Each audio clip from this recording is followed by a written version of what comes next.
3 months into my pregnancy, my husband suddenly asked for a divorce. I rushed to find him, only to overhear him chatting with a friend, claiming he had been reborn, that he'd come back in this life specifically to make things right with his childhood sweetheart, Delia Pruitt. His friend was stunned. Are you out of your mind? Your wife is 3 months pregnant. Aren't you afraid she'll get so angry she'll terminate the pregnancy? James Stevens laughed it off, utterly unconcerned. Why would I worry? Linda Hayward went through 10 rounds of IVF to finally get pregnant. There's no way she'd just throw that away.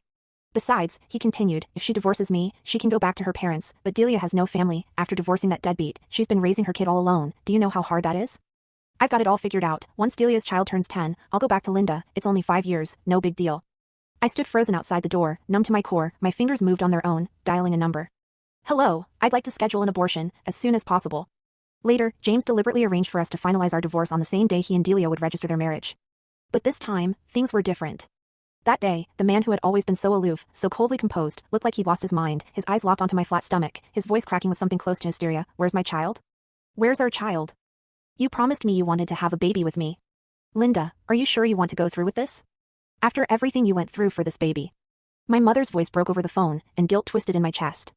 She had been the happiest person in the world when she found out I was pregnant. She knew what it had cost me. A full year of choking down bitter herbal medicine, 9 failed IVF cycles. It wasn't until the 10th attempt that I finally conceived. The moment the test results came back positive, my mother had wept with joy.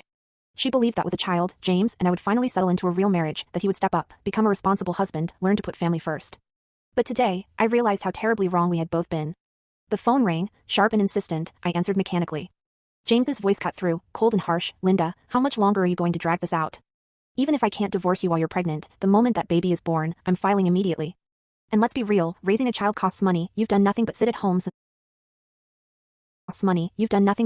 since we got married, eating my food, spending my money. All you do is a little housework, that's it. No one's going to want a woman who just gave birth and comes with a brat attached. You have no income, no prospects. When the time comes, you won't get to keep the child, you won't get to keep me, you'll have nothing. Every word dripped with contempt. He reduced everything I'd given to this marriage, every sacrifice, every exhausting day, to nothing, and he called my baby a brat. It felt like a blade dragging across my heart, slicing it open all over again. James, my voice came out quiet, steady. He went silent on the other end. I agree to the divorce. A pause, then his tone shifted, bright with barely contained excitement. Really? Great, let's do it in 5 days. His voice softened, turning almost coaxing. Linda, don't worry, I just want to take care of Delia and her child. I won't cross any lines. Focus on your health, have the baby safely. I'll come visit you and the child once a month. I've already bought so many clothes for the baby, I even picked out a name. He sounded almost giddy, but my mind was already drifting, detaching from his words. In that moment, I knew I had truly let him go. A soft chime broke through the haze, a text notification. My gaze dropped to the screen. Dear Miss Hayward, your abortion procedure is scheduled for 3 days from now. That night, I drifted into a hazy sleep. Suddenly, I found myself standing in a frozen wasteland, the blizzard raged with terrifying force, the cold cutting straight to my bones, my whole body went rigid, and just as I was about to collapse, a gentle warmth spread from my belly, a soft, childlike voice called out beside my ear, Mommy. I trembled, instinctively reaching to embrace it. The little orb of light was so small, I could hold it completely in both hands, yet it was so warm that tears nearly spilled from my eyes. I'm sorry. I whispered the apology, and then tiny, warm fingers gently wiped the tears from my face. The child's voice was impossibly tender, filled with infinite longing and reluctance to part.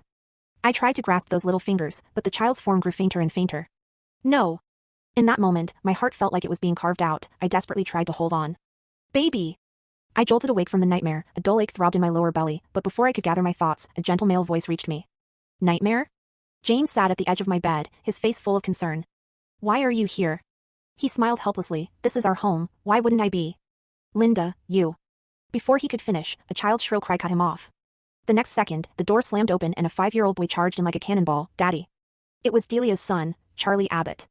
The boy had complained that not having a father made him a target for bullying. Without hesitation, James let him call him Daddy and treated him like his own son. Charlie hugged James from behind. James asked, didn't we agree you'd wait outside like a good boy? The child glared at me with venom in his eyes. I was scared the bad woman would bully Daddy. Then, before anyone could react, he scrambled onto the bed, jumped up, and stomped down hard on my stomach. Ah. I'd barely slept the night before, my head was spinning, and in that split second, there was no time to dodge. His foot landed squarely on my lower abdomen, searing pain tore through me, my back arched involuntarily, cold sweat breaking out across my skin. Linda! James yanked Charlie away and grabbed my shoulders, his face urgent. What's wrong?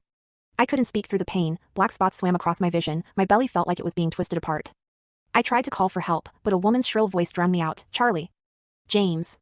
Delia rushed in, seeing Charlie sitting on the edge of the bed looking dazed. She immediately pulled him into her arms. Charlie, what happened? Did you get into trouble again? Charlie burst into tears. I didn't do anything. I didn't even step on Auntie, but she screamed so loud.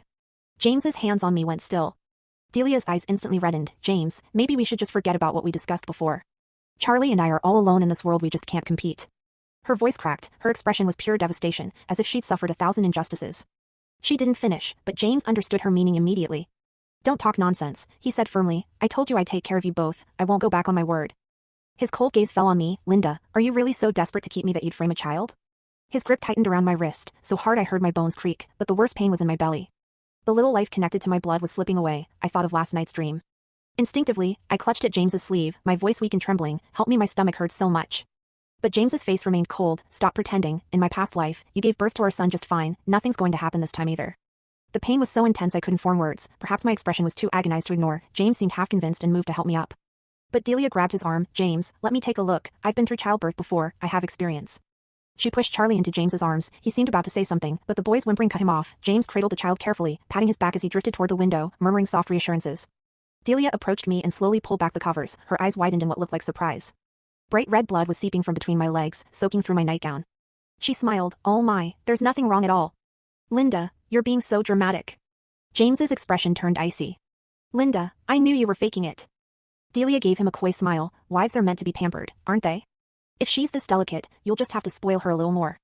If she can't handle this much pain, imagine what childbirth will be like. You'd better book her an epidural in advance. Then her face shifted to something pitiful. Though I heard epidurals and C-sections can affect the baby, for Charlie's sake, I just gritted my teeth and pushed through. James scoffed. She's not getting an epidural. My son will be well behaved. She'll deliver naturally without any of that. Pride dripped from every word. A flash of jealousy flickered through Delia's eyes. By then, my consciousness was fading. In the last moment before everything went dark, I saw Delia pulling him toward the door. Despair, endless and absolute, crashed over me. When I woke again, the sharp smell of disinfectant filled my nostrils. A wave of pain tore through my lower body. I groaned involuntarily, and someone gripped my hand tight. Linda. Mom, Dad. My mother's usually immaculate hair was disheveled, her eyes swollen and red. When she saw me awake, her voice broke. Linda, it's okay, it's going to be okay. It took me a moment to register where I was, lying on a gurney being rushed toward the operating room. Doctor, the patient is hemorrhaging. We may not be able to save the baby. Where's her husband? We need his signature for the procedure. She's my daughter, I can sign. Doctor, please, you have to save her. Hospital policy requires the patient's husband for emergency procedures of this nature. It may affect her future fertility. The doctor's urgent commands, my mother's pleas, my father's furious voice, all tangled together in chaos. I lay there gasping, fighting wave after wave of agony. Then I heard my father on the phone with James. James Stevens. Get to this hospital, now.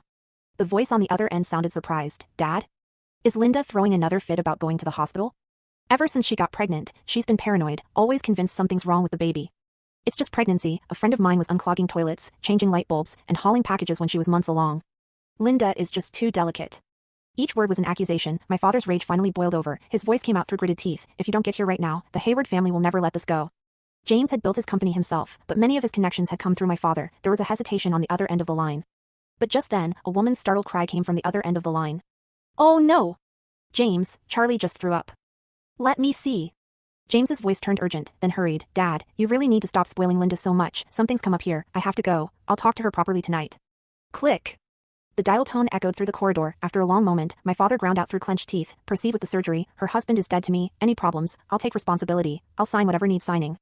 Cold anesthetic crept into my veins. My eyelids grew heavier, but my body felt lighter and lighter, as if it might float away. When I woke again, I lay still for a moment, lost. My hand drifted to my stomach. Just an hour ago, there had been a tiny life here, connected to me by blood and bone. Now there was nothing. Linda. My mother watched me with worried eyes. I managed a weak smile. Mom, I'm okay. I learned later that I'd been unconscious for 2 days and a night. I reached for my phone. The call log was empty. Only my chat with James showed any activity, a few cold messages. All sent this morning. Don't forget, 3 days from now, Civil Affairs Office, divorce. Still not responding? You think ignoring me will change anything? Linda, this divorce is happening whether you like it or not. Sometimes I really wish Delia and Charlie were my family. Charlie's been raised so well, I can't imagine what kind of person our son would have become with you raising him. I stared at those final messages for a long time. Then, slowly, I typed, okay. I hit send. Without hesitation, I deleted his contact. The hospital's fluorescent lights were blinding. Clutching the miscarriage report, I walked alone down the corridor toward the room where they kept what remained of my child. I needed to bring him home, give him a proper burial. The maternity ward was full of couples, expectant mothers glowed with joy, their partners hovering close. I held the small box in my arms, and it felt like my heart had been sealed inside it along with that tiny body. James, thank you so much for today, a sweet, honeyed voice cut through the air. I looked up. Our eyes met. James was holding Charlie's hand, Delia clung to his arm. Standing together, they looked like a real family. James glanced at me, and his expression shifted, his gaze dropped straight to my flat stomach. He strode toward me, irritation written across his face. What are you doing here? Delia laughed lightly, looking for James? Oh, Linda, you really don't need to keep such close tabs on him. I just felt a little unwell, so he accompanied me to the hospital, that's all. Is this really necessary? James's voice dripped with impatience. Following me around like this? You're pregnant, you shouldn't be running around hospitals for no reason. Don't you know that's bad for the baby? His lip curled. That child must have terrible luck to end up in your womb. Didn't I tell you? Our child was perfectly healthy, a genius, even, got into a top university at 16. Yes, in his version of things, in that past life he claimed to remember, we had a brilliant, healthy child. So why had it turned out like this? I clutched the small box tighter against my chest. I'd heard that children who die before their time become trapped in the cycle of rebirth, unable to find peace. So I ordered this box specially made, carved with lotus flowers, and arranged for a monk to chant sutras for 49 days. I hoped he would have another chance, that in his next life, he would find parents who truly loved him. Daddy. A child's voice broke through my thoughts. Charlie was staring at the box in my arms, and suddenly his hand shot out to grab it. I want that box. Don't touch it. I slapped his hand away hard and pulled the box tight against my body. The sharp crack echoed through the corridor. Charlie froze for a split second before bursting into wails. A flicker of shock crossed James's face, but he immediately hardened his expression. What do you think you're doing? He's just a child. Why are you taking it out on him? I clutched the box to my chest, glaring at James with every ounce of hatred I possessed. James Stevens, I hate you, I hate you. Each word dripped venom, the taste of blood filled my mouth. He seemed stunned that I, always so compliant, would say such things, his brow furrowed. Linda, you're being completely unreasonable. Without another word, he pulled something from his pocket. I'll trade you this for that broken box. Happy now? It was an exquisite longevity lock pendant. I'd once mentioned wanting to buy one for our baby. He dismissed it, told me to focus on the pregnancy and stop overthinking. Isn't this what you wanted to give the child? Take it. Before he could finish, Charlie's crying turned shrill. Daddy. That's mine. You ordered it for me.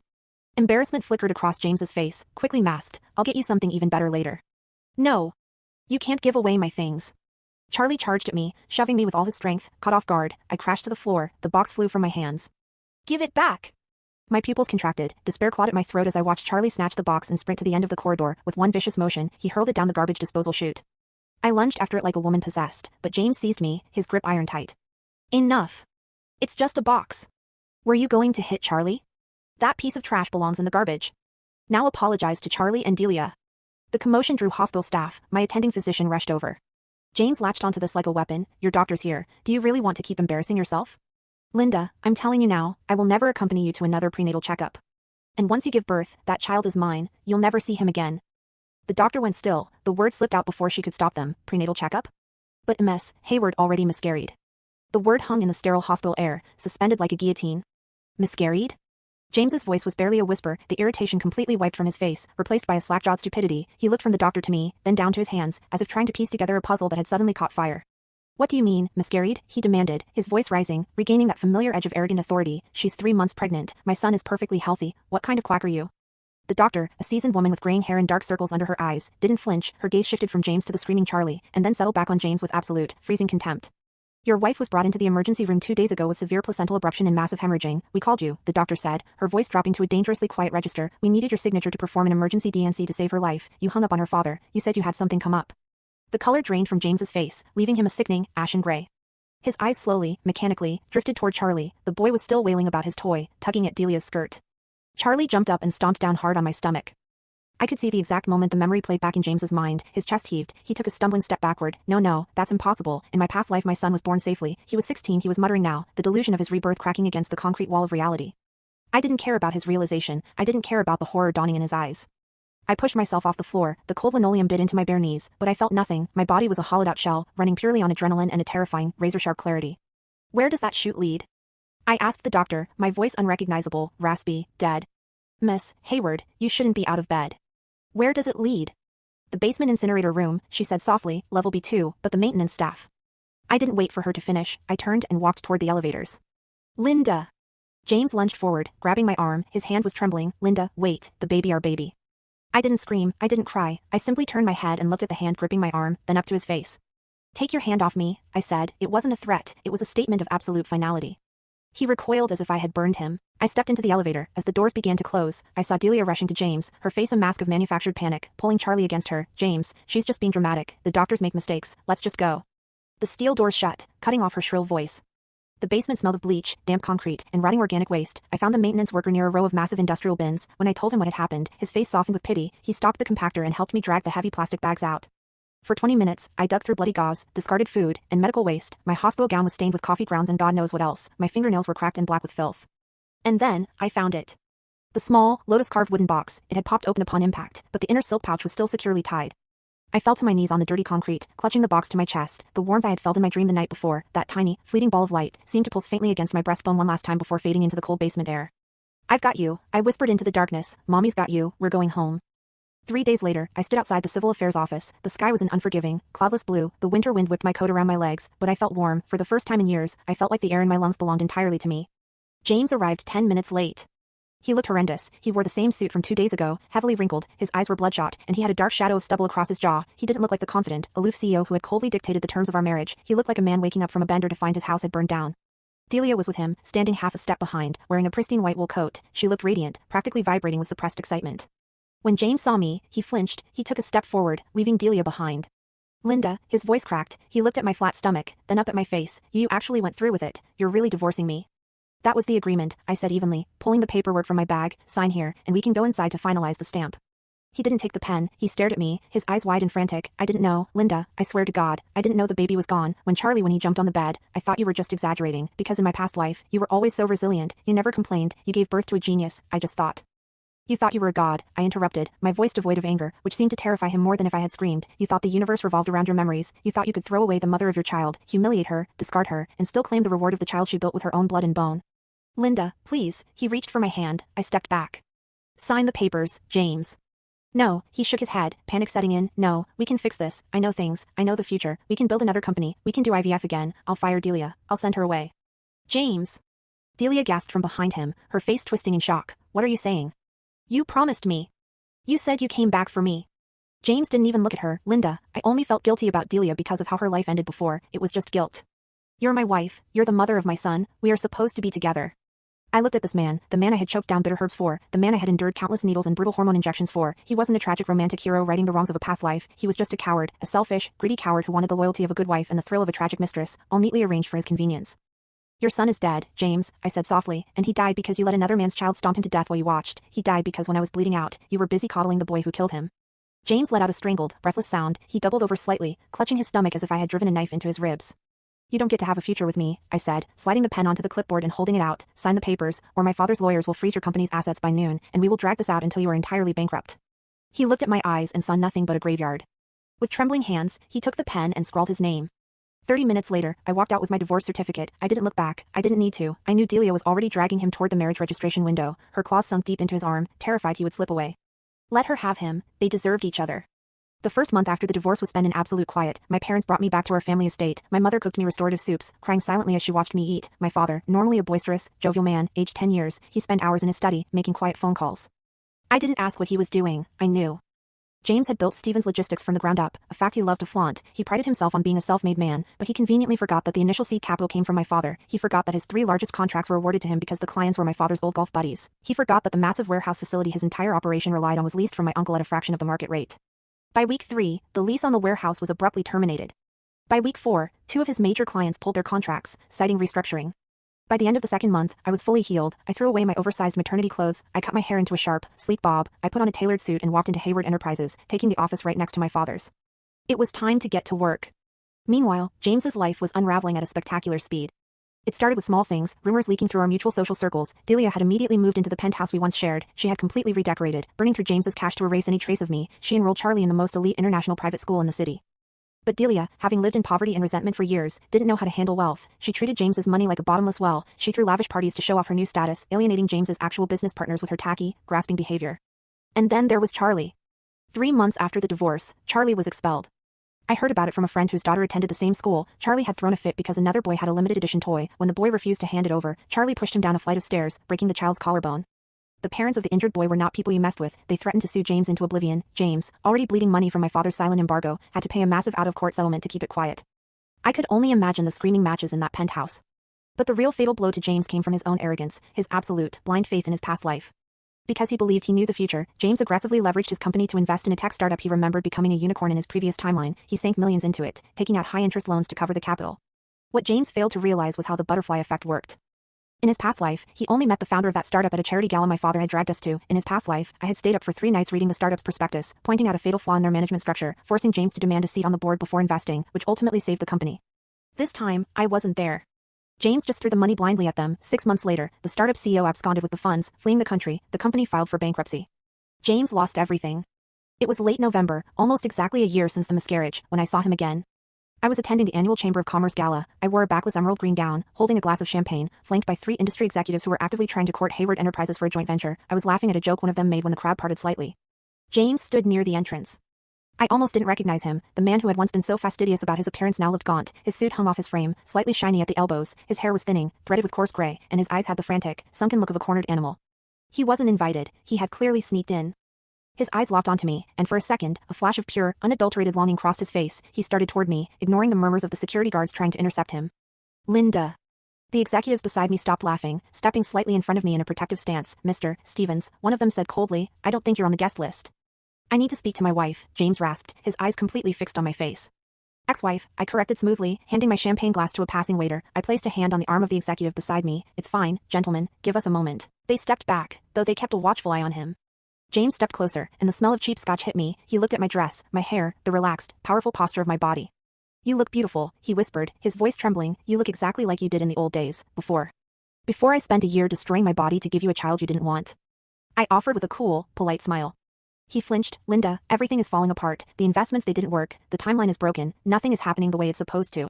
He looked around frantically, as if the universe itself was hiding behind the curtains, playing a cruel joke on him. In my past life, by this year, we had just taken the company public. You were the vice president. We were on the cover of Forbes. What happened? Why is everything ruined? I looked at him, and suddenly, all the remaining anger evaporated, leaving only a profound, almost clinical pity. You really don't get it, do you, James? He blinked, confusion warring with desperation.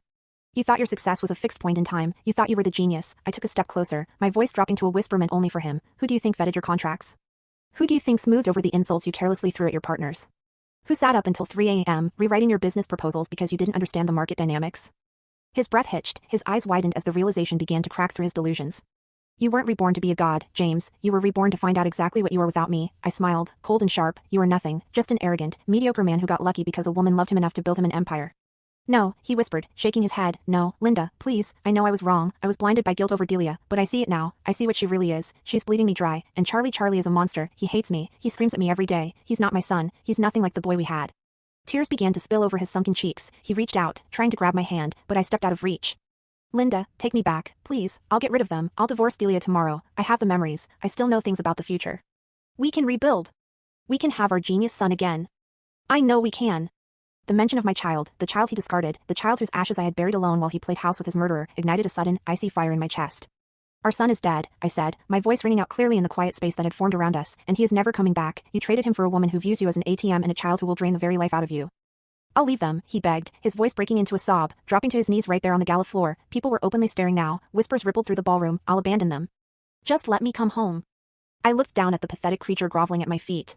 You can't abandon them, James, I said softly, leaning down slightly so only he could hear my final verdict. Because you are bankrupt, Delia has been secretly siphoning whatever cash you have left into an offshore account under her name for the past 2 months. My investigators flagged it last week. He froze, the tears stopped halfway down his cheeks. What? She knows you're sinking, and she's already been seen at the country club with Richard Vance. You know Richard, don't you? He loves taking other men's cast-offs. James let out a guttural sound, something between a scream and a choke. Security, I called out, straightening my posture and turning away from him. This man is trespassing. As the guards grabbed him by the arms and dragged him toward the exit, he didn't even fight back. He just stared at me, his eyes wide and vacant, the total collapse of his mind and his perfect future finally complete. The end of James Stevens barely made the back pages of the financial news. Stevens Logistics filed for Chapter 7 bankruptcy right after the new year. As I had warned him, Delia vanished the moment the creditors came knocking. She took every piece of jewelry, every designer bag, and the remaining liquid cash she had squirreled away, leaving James with millions in debt and an eviction notice on the penthouse. She moved into Richard Vance's villa, but karma is rarely a gentle collector. Richard was not James. He was a notoriously violent man who liked his women silent and his household immaculate. Within a month, Charlie threw one of his legendary tantrums and smashed a Ming vase. Richard didn't coddle him. He threw them both out onto the street with nothing but the clothes on their backs. The last I heard, Delia was working night shifts at a dilapidated diner on the outskirts of the city, looking twice her age, dragging a rebellious, violent Charlie from one cheap motel to another.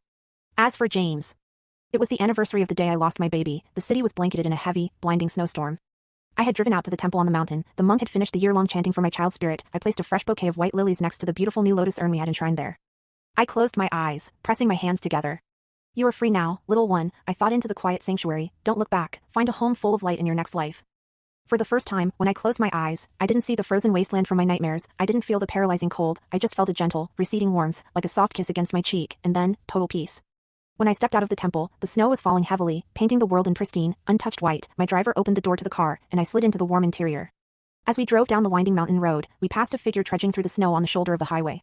He had no coat, just a threadbare suit jacket, his shoulders were hunched, his head bowed against the biting wind, he was stumbling, looking like a ghost trapped in a purgatory of his own making, desperately searching for a timeline he would never find.